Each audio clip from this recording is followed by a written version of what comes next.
journey with your body and with fascia, and like how you found your way in to this sort of quantum transformative relationship with the body. Okay.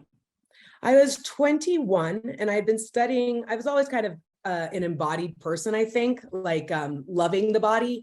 I'd gotten certified in Pilates in 1997 when it was just kind of on the cusp, and I was a dancer, and it wasn't until I probably... I'm just curious about your dance background. Oh, I think my passion is jazz dance.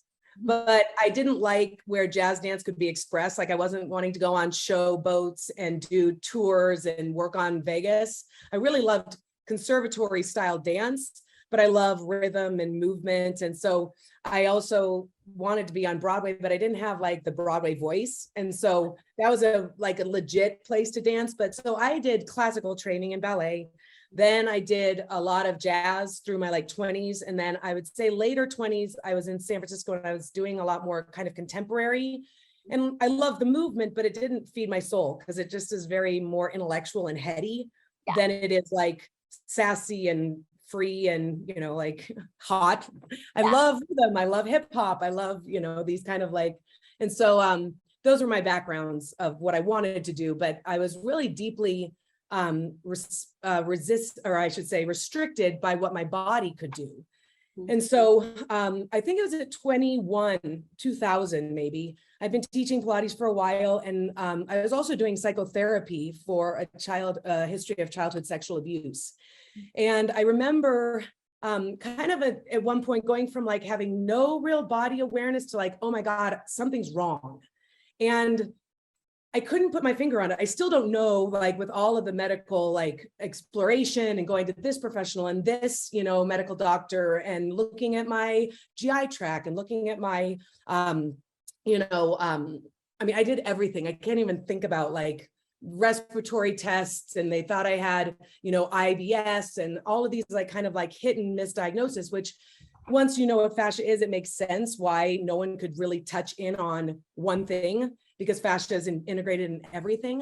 But I just remember a moment where I was like, something is wrong and I feel really, really bad. And it wasn't a fatigue, it wasn't chronic fatigue. It was the way I describe it is I felt like I was wearing a straitjacket, and on the inside of the straitjacket were blunt and sharp objects that were constantly kind of vicing into me and pushing and hurting me.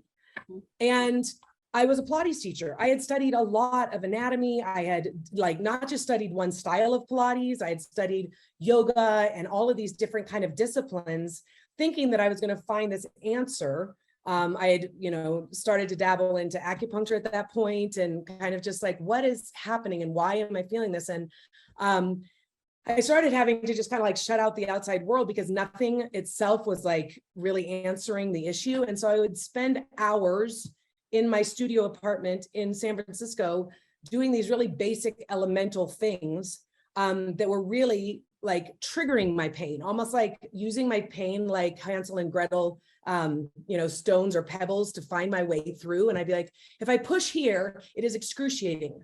And when I move like this, if I move it, it immediately doesn't hurt me anymore. And then it would last for a little bit of, my reprieve would last for a little while, and then it would come back.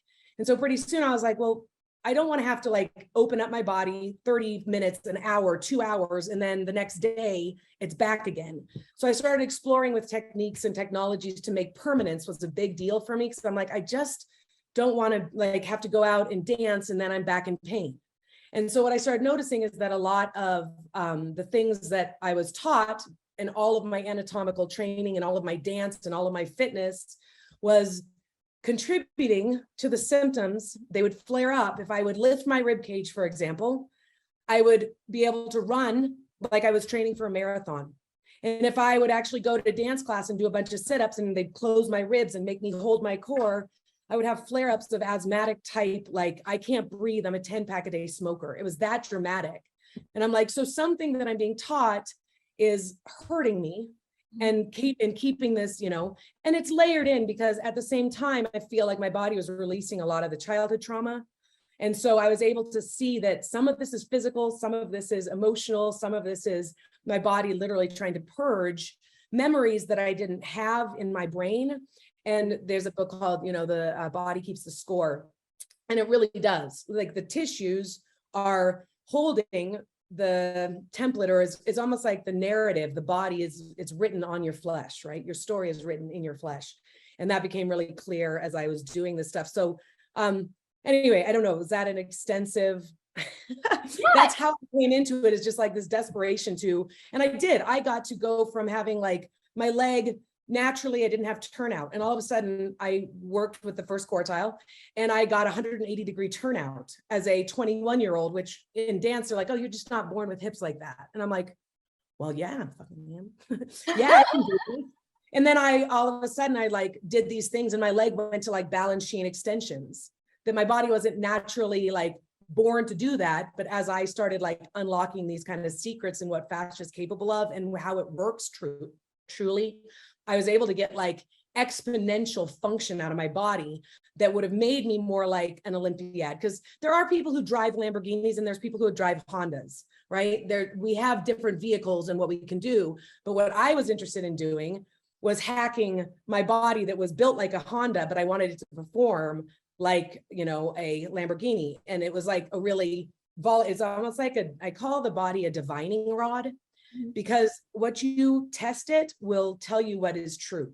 Hey, superstars, thank you so much for sharing your sacred attention with me. If you are receiving any value whatsoever from my videos, I am encouraging you to give back, to pay it forward by supporting me on my Patreon community, on my locals community, on both.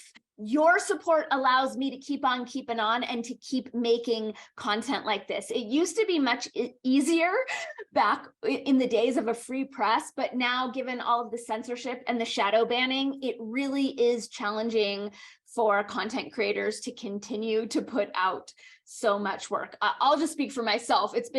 I'm excited for it to be easier for me to continue to put out more content. And the primary way that it can be easier is by you supporting me financially by way of my Patreon and or my locals, where for as little as $5 a month, you get to be my hero and receive oodles of bonus content, and we both get to win. Okay, thank you so much for your support, for your attention, and for being omniscopic amazingness.